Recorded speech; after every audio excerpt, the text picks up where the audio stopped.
Uniwersytet Warszawski. Widok z lotu ptaka na zabytkowe budynki kampusu głównego oraz nowoczesne budynki kampusu Ochota. Napisy: Uniwersytet Warszawski. Biuro do Spraw Osób z Niepełnosprawnościami. ADHD.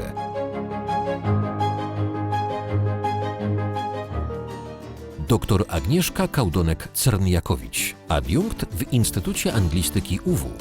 ADHD to specyficzna trudność w uczeniu się. Dlatego też można założyć, że osoba z ADHD może mieć trudności w uczeniu się języków obcych. Jednak nie ma wiele badań dotyczących wpływu ADHD na proces uczenia się języków obcych, czy też rozwijania poszczególnych sprawności językowych.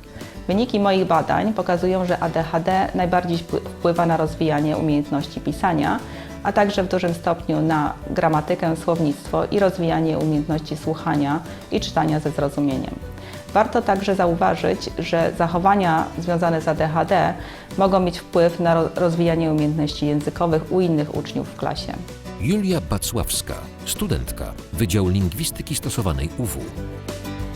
To, co wyróżnia mnie na tle innych osób, jeśli chodzi o naukę języków obcych, to hyperfocus, czyli możliwość do długiego, dogłębnego skupiania się, co umożliwia mi eksplorację języka. I języki są moją pasją od zawsze, szczególnie gramatyka. Zawsze nazywam siebie gramatycznym świrem, dlatego że mam zdolność do rozpoznawania schematów i fascynuje mnie to, jak różne wypowiedzi można stworzyć, co może być dosyć problematyczne dla reszty grupy, ponieważ na zajęciach lubię zadawać po milion pytań, bo lubię wszystko wiedzieć. Z drugiej zaś strony pierwszą trudnością w nauce języków obcych są dla mnie rzeczowniki, ponieważ są one dość abstrakcyjne, a ja potrzebuję kontekstu.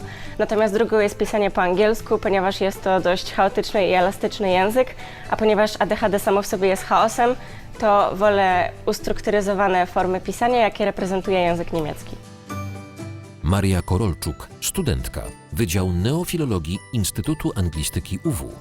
Dla mnie przede wszystkim język musi mieć kontekst.